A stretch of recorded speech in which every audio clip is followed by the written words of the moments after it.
Zimbabwe, les opposants arrêtés restent en prison, le président joue l'apaisement. La justice zimbabwéenne n'a pas tranché samedi le cas de la vingtaine d'opposants emprisonnés depuis jeudi, après la victoire contestée du président sortant Emmerson Mnangagwa, qui a appelé à l'apaisement dans l'espoir de tourner la page de l'ère Mugabe. Monsieur Mnangagwa a obtenu de justesse la majorité, 50,8% des voix à l'élection présidentielle de lundi, la première depuis la chute du président Robert Mugabe, tombé en novembre après près de 4 décennies au pouvoir. Il appartient, comme Monsieur Mugabe, au parti de la ZANU-PF, aux commandes du pays depuis l'indépendance en 1980. Après un vote dans le calme, la situation a dégénéré mercredi quand la police et l'armée ont réprimé une manifestation de l'opposition, faisant au moins 6 morts.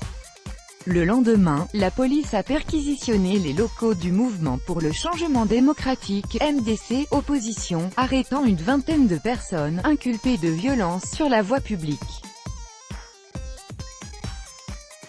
Samedi, 24 personnes dont 8 femmes ont comparu devant le tribunal de Harare, qui a renvoyé l'audience à lundi pour décider de leur éventuelle mise en liberté provisoire.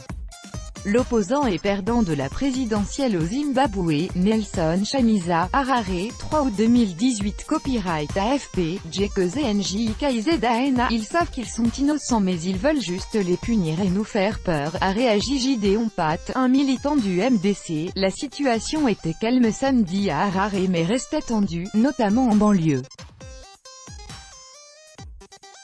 À Chitungwiza, banlieue sud, des gens ont été battus par des soldats hier, vendredi soir, a affirmé Christine, une commerçante. Ils n'avaient rien fait.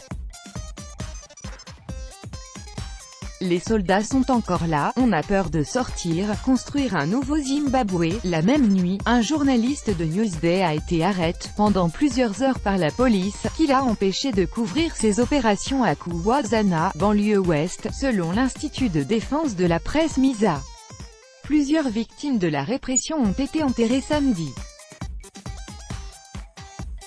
Les funérailles de Sylvia Mafosa, une femme tuée par balle, ont rassemblé plusieurs centaines de personnes, de même que celle de Ishmael Koumayer, un marchand de fruits, lui aussi tué par balle mercredi. Il vendait juste ses tomates. C'était un partisan du parti au pouvoir, et c'est ce même parti qui l'a tué, a affirmé son frère, Stephen Matope. Le président élu Emmerson Mnangagwa lors d'une conférence de presse, le 3 août 2018 à Harare, au Zimbabwe. Copyright AFP, Marco Longari. De son côté, Emmerson Mnangagwa, 75 ans, joue la carte de l'apaisement. L'élection marque un nouveau départ pour construire un nouveau Zimbabwe pour tous, a-t-il déclaré vendredi. Il a promis une enquête indépendante sur les violences et dénoncé certaines méthodes policières. Il a aussi défendu son élection, assurant qu'elle avait été « libre, juste et crédible », sans convaincre Nelson Chamisa, le jeune chef de l'opposition, âgé de 40 ans, qui a de nouveau dénoncé samedi des fraudes. « Nous avons gagné, mais ils ont déclaré le contraire. Vous avez voté et ils ont triché », a-t-il estimé sur son compte Twitter. Le MDC a promis de saisir la justice, assurant avoir des preuves des fraudes. Une fois saisie, la justice a 14 jours pour se prononcer.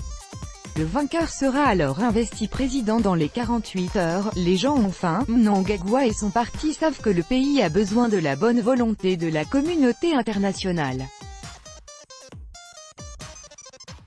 S'il déploie de nouveaux soldats et si davantage de personnes sont tuées, ça n'annoncera rien de bon pour lui, a estimé Anthony Van Nieuwkerk, professeur de relations internationales à l'université Wits de Johannesburg. Le véritable défi, ce n'est pas la représentation politique mais la relance de l'économie. Les gens n'ont pas de travail, ils ont littéralement faim. Ce défi ne peut être surmonté que si le vainqueur et le second travaillent ensemble, a-t-il ajouté.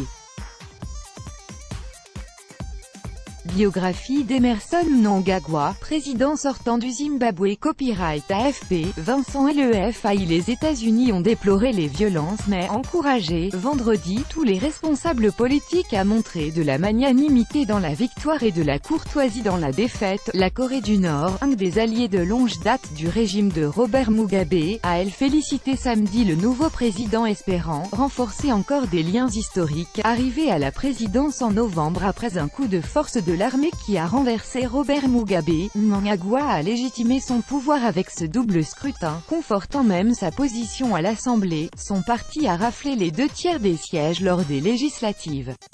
L'ex-bras droit de Robert Mugabe, soucieux de se démarquer de l'ancien président autocrate, s'était engagé à organiser des élections libres. Sous Mugabe, les scrutins étaient marqués par fraude et violence. En 2008, plus de 200 personnes avaient été tuées.